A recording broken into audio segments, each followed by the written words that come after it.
want to start by asking you a question. Do you believe anything is possible? Think about that for a minute. Do you truly believe anything is possible for you? I can tell you that almost everything around us was once deemed not possible.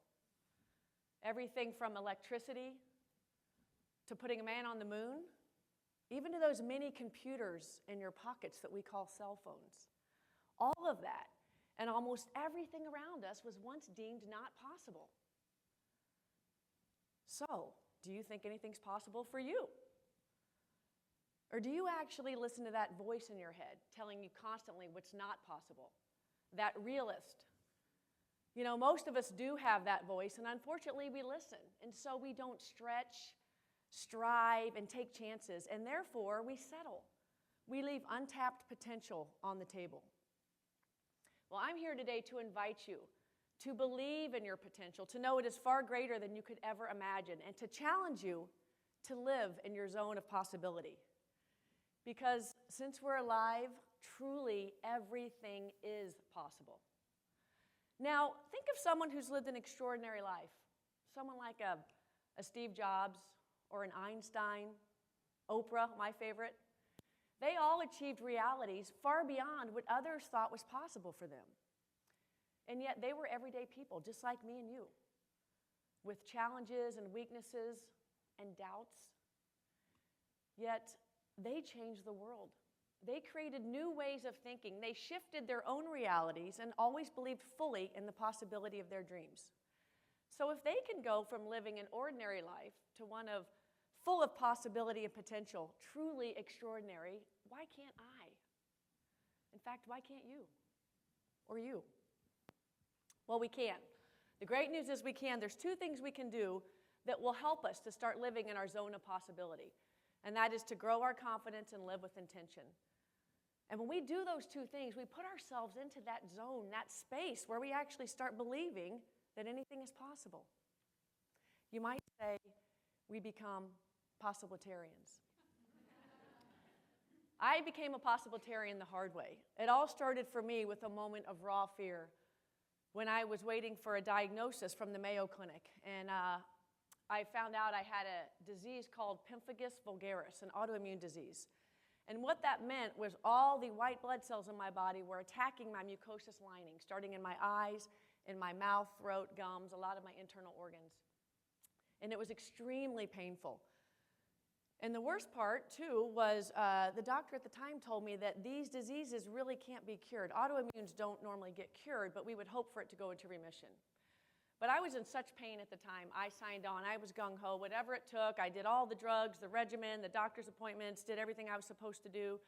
But I was still I was in pain all the time and extremely sick. I had huge open sores on my mouth, and most of the time I couldn't eat. I lost a ton of weight. My gums were always red and inflamed and bleeding, and I was a color analyst for women's volleyball and basketball at the time on TV. And I would get into such huge flare-ups, it would attack my vocal cords, and I would literally lose my voice, sometimes on air. So there were days when I couldn't eat, I couldn't speak, and I could barely get out of bed. And it was a miserable existence. I was doing everything I was told, and I wasn't getting better. So I was angry at everybody, at the world. I became the queen of pity-patty parties. And then one day, when I was in the emergency room, which I visited quite often, unfortunately, I was in there because I couldn't breathe. I had such a huge flare-up in my throat that my airwaves were closed, and I thought I couldn't breathe. And I felt like I had invisible hands strangling me. And in that moment, something snapped in me. And I realized that I'd given up all my power to the doctors, the drugs, the regimens, all that was really important. But I'd given away my power using none of my own through this process. So in that moment, I decided to change that. And I want you to know, too, this was never really a life or death situation for me. I don't think I ever really feared dying, but I did fear not fully living again. And if any of you have ever had a long-term disease or disorder or chronic pain, you know what I'm talking about. You can't show up every day. I felt like I wasn't living anymore, and I wanted that back. So I decided in that moment to become a Possibilitarian and believe that healing would be possible for me. And so I began a life-changing journey of self-discovery and the power of thoughts and intention. And it all started for me with growing my confidence. And I did that by doing something I never thought I could do. You see, my college roommate, after we graduated, moved to Colorado, and she would spend her weekends riding the Rockies and rafting the rivers and climbing mountains and doing triathlons. And I was always so envious of all the joy and aliveness in her voice because I wasn't feeling good. And I felt like I wasn't living. And I would say, God, I wish I could do that. And she said, you can. You should do a triathlon. You'd love it. And I was like, no. First of all, I can't swim, barely. I don't have a bike, and I hate to run. So, no, I could never do a triathlon. But she kept telling me I could and that it would be good for me and I should try it. So, you know what? Since I didn't have mountains in Kansas to climb, I decided I would try a triathlon.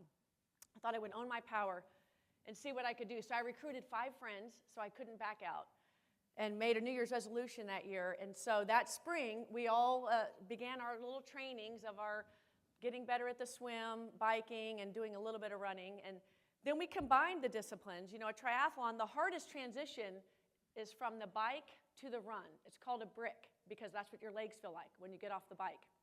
And so we did a little bit of a brick, a little bike and a little run, and we were getting there, and we were feeling pretty good until the night before the race, when all of a sudden we thought, what have we gotten ourselves into? We were petrified of race morning. None of us slept, and it did not get better when we showed up the next morning and saw all the chiseled, muscled, confident athletes walking around. They all had those race numbers on their chiseled arms and legs, and they all knew what they were doing. We were just kind of happy to be there for a minute. Then that was ending very quickly. And so, you know, it was a co-ed triathlon, so men and women, thousands of people.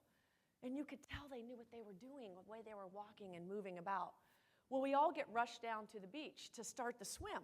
And we were starting in waves or heats, they call it. And so we're standing there again looking at all the confident people that know what they're doing, and they're all focused. And I thought we looked quite ridiculous with our swim caps and goggles, and I had a nose plug in, which, by the way, if you want cool points in your first triathlon, don't wear a nose plug. Note to self. And then all of a sudden, boom, the gun sounds, and everyone sprints into the water. And there were so many bodies, I was elbowed before I even got wet. In the water, I literally had people swim over the top of me. Who does that? I was elbowed, kicked, my goggles came off, I swallowed 2 gallons of that yucky lake water, and I almost had an anxiety attack in the water, and I had to stop and try to get my bearings, and somehow I dog paddled and backstroked to the finish of the swim. And I thought, dear God, I'm on dry land. Hopefully, at least now I'm not going to drown. Please let me get through this thing. So I got through the bike because I was on dry land and happy about that. And then got off the bike and began the run. And everything we'd learned and heard about the brick, nothing prepared us for that very, very hot, humid, sunny summer day in Kansas City. And I literally thought I was going to pass out. I was in so much pain as I began the run. And every muscle, bone, tendon, piece of skin on my body was screaming in pain. It was the most physical pain I'd ever been in up to that point in my life. I still had the open sores in my mouth, and as I was running and trying to breathe, it felt like razor blades were going through my mouth. And I remember thinking, why am I doing this? This hurts too much. Now, that pain and fear that I experienced is not unusual. Many of you have experienced that when you've tried events or pushed yourself or done new things. And like you, I made it. We all made it. We all finished the 500-meter swim, the 12-mile bike, and the 3-mile run. And as I crossed that finish line, barely, almost collapsing, I had to be taken over to the medical tent for a few minutes, and they gave me water, and they put that finisher medal around my neck, and something changed in me in that moment. All of a sudden, I was standing up straighter. I felt like I might have a little chisel on my arm where those numbers were. And I honestly thought I could change the world. I thought I could do anything. Why? Because I had just done something that 2 years before, that a year before, that several times I had said I could never, ever do. And yet I just did it. There's so much power in that.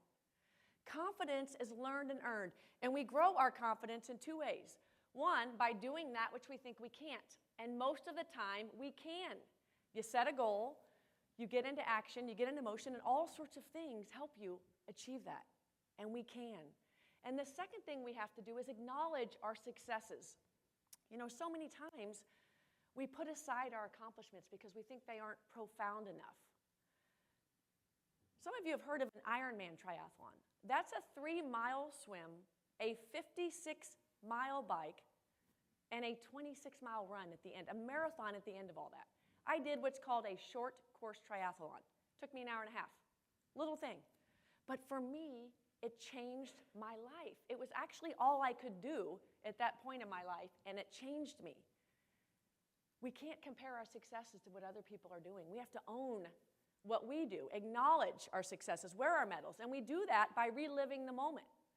And I did that, trust me, quite a bit with a little more swagger as I got back to the office the next week, wearing my medal sometimes at night. And I needed that confidence and that new belief that anything was possible as I became extremely intentional about healing myself. And so I tried all sorts of non-traditional healing methods like Reiki, acupuncture, massage, energy work, chakra work, inner work around emotional healing, prayer, affirmations. I did it all. I read about miracle healings all over the world and decided to believe that a miracle was possible for me. And you know, the energy workers I worked with at the time made the biggest difference for me because they told me I had to see myself as healed before the healing came. Now, I was still really sick, so that was really, really difficult. But they told me to be careful about identifying with my illness. So instead of saying things like, I have this disease, I have pemphigus vulgaris, and as a result, I'm sick and tired, and I have all these pain and sores all the time. I had to say things like, I am a vibrant, healthy being experiencing a bout with pemphigus or experiencing a flare-up. Really subtle difference. But over time, it made sense. And actually, my miracle didn't happen overnight. It was much more subtle than that. But over time, I did begin to feel better. My flare-ups were fewer and farther in between. I was able to lower my doses of all the drugs I was on and eventually was able to get off all of the drugs. And I'm proud to say that I am now and have been since 2008 in the most vibrant health of my life.